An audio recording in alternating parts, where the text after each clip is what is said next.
Nagulat ako ang nanay ko isang umaga pagising ko iyak na iyak.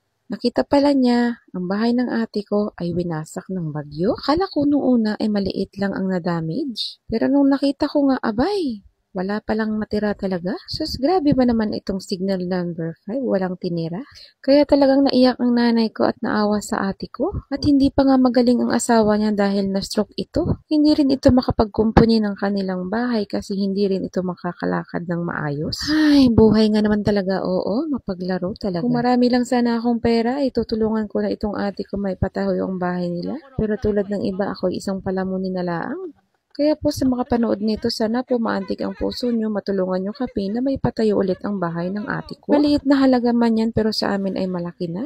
Ngayon pa lamang po kami nagpapasalamat sa mga maaring tumulong sa ate ko. Sa ngayon po ay nakikituloy muna sila doon sa mga hindi nasirang bahay. Sapat na sa amin na sila ay ligtas, mag-anak, at nagpapatuloy sa buhay. Alam namin ang pakiramdam ng mawalan.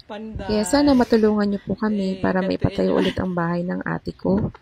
Habang nagvo-voiceover ako, napapaluha ako sa kalagayan ng ate ko. At pinapanalangin namin na sana maging okay na siya.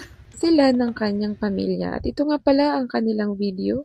Naghahanap ng mga gamit na pwede pang gamitin ulit. At yan po ang kanyang asawa. Nagsisikap na makagalaw para sa kanyang mag-ina. Nagsisikap na tumayo para kahit paano ay maipatayo ang kanilang bahay. Gustuhin man niya pero may hangganan ang kaya niya. Kaya habang tinitignan ko ito, tumutulo talaga ang luha ko. Sana naman maging okay na sila at mapanatag na ang aming ina. Ngayon pa lang po ay nagpapasalamat na po kami. Salamat!